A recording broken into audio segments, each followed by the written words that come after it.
What is going on, guys?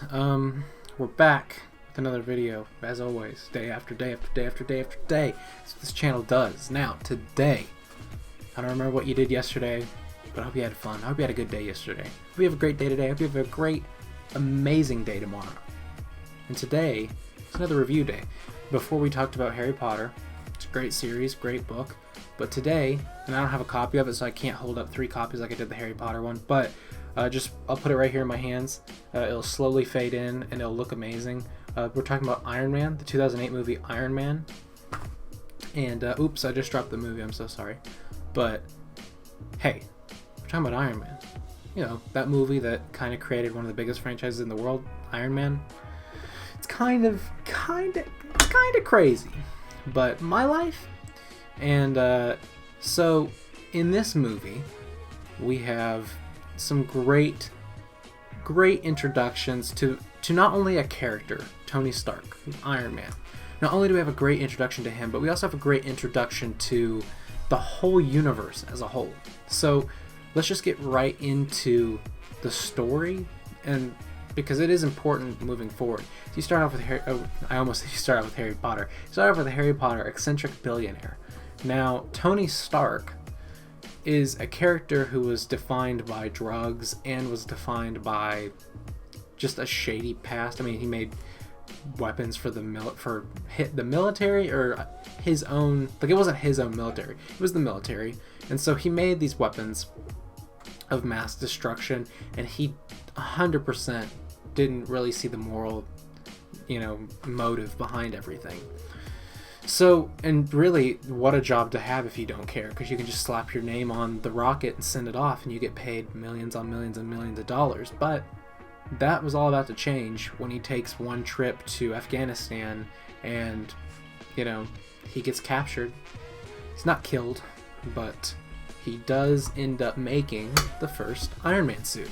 And the first Iron Man suit, I actually gotta say, I kind of like the Iron Giant appeal of it. It was a really cool suit. I think that's one of the things that make the Iron Man films so popular, is that when they actually show off the suit, the creators did a really good job of making sure that all of these suits, they look amazing, they look high tech, if you will. They also look just real. It looks like you could go to an auction and see one of those just like being sold for millions on millions of dollars. But this is Jon Favreau's first step into the MCU. This is his first take into the whole gambit. And to start with Iron Man in 2008, I mean, it was a great call. So he has the first Iron Man suit, and we go right into the idea that he is a changed man. He's been captured for months. He's out. He got his own way out with a little bit of help. And then he makes it home. And he could have just kept going with all the military stuff, but he doesn't. He just he just goes right into becoming Iron Man. He drops everything, drops basically his company on its head, and just says, hey, we're not going to make our money anymore, which the villain of the movie, obviously Obadiah Stane, that's his name, right? Obadiah Stane? I'll put something up here if it's wrong, but Obadiah basically just says, hey, nah, dude, we're not doing this. Of course, later you find out why he said that, but Iron Man, as he is now, creates more suits, and he creates the suit, the iconic red suit, and then he kind of just becomes a superhero overnight. It's kind of just a click that happens, because he understands, it just takes one look to rip him from that reality of eccentric billionaire. I mean, he still is, but it puts him into a world of superhero. And so that is where the story continues. So now, unlike the Harry Potter one, I do have some trivia facts I want to read. Just kind of throw these things in here as we go. Obviously, this movie was Disney's first step into the MCU. Actually, you know what? I'm going to look this up. Disney buys Marvel how much? Just, let's just write everything down. $4.24 billion. That's a lot more than what anybody would pay for anything. $4.24 billion. I mean, it was a gamble. I think they ended up paying more for Pixar, but Marvel was a definite gamble, considering Marvel was just kind of in shambles at the time. So it's definitely a weird by, but I think Disney knew what they were doing. I mean, I just read Bob Iger's book on like his whole CEO lifestyle and his life in the company, and that book basically showcased how he made these deals with each company. And for Marvel particularly, he saw this future that we now live in, where he saw, you know, the 20-something movies that came out in order to make an Endgame type feature. And so it all starts with this one important movie, Iron Man.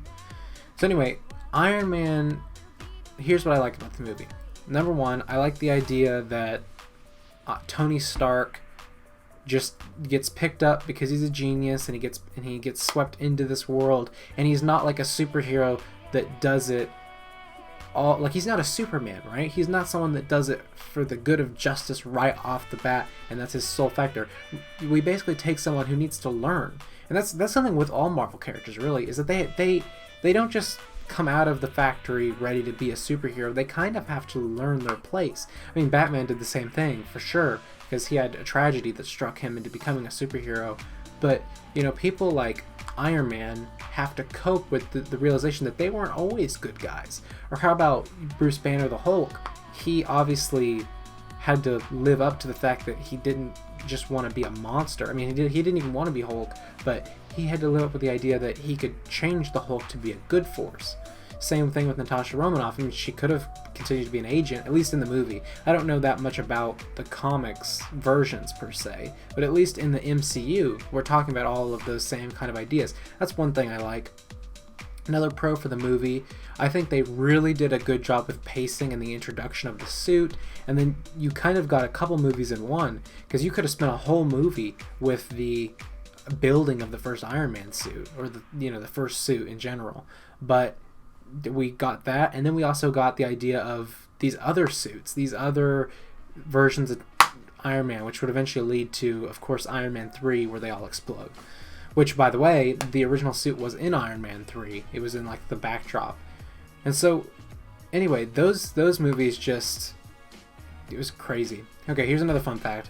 Paul Bettany, who of course voices Jarvis and then eventually becomes, I almost said Ultron, eventually becomes, Vision. Vision's his name. He recorded the Jarvis lines in 2 hours.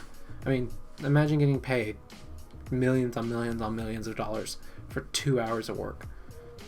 And speaking of the millions of dollars, it is kind of cool to mention the fact that Tony Stark, I mean, I almost confused the two, but RDJ, Robert Downey Jr., basically kind of took up that persona of Tony Stark moving on, and it's not necessarily hard to see why. I mean, if you look at the amount of money he gets paid and the deals he made for getting the money to play Iron Man on any of these movies, especially Infinity War and Endgame, if you look at those two, I mean, he basically just killed it in money terms. I mean, he was making so much money off those movies.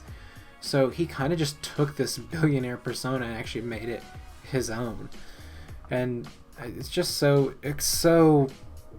just the whole universe and the whole span of what's happened with these movies in the past 2020, so 12 years actually. I mean, it's just kind of crazy. And the fact that, and here's another pro, Jon Favreau playing Happy Hogan. That's his name, right? Yeah. Happy Hogan. I mean, what a great part to play. It's his own universe, and he puts himself in, but he doesn't make himself, like the lead. He makes himself a character that is just there for the help, which is what he did for the whole franchise, is help it to grow. So it's just amazing. And the fact that we get to see him later in Homecoming.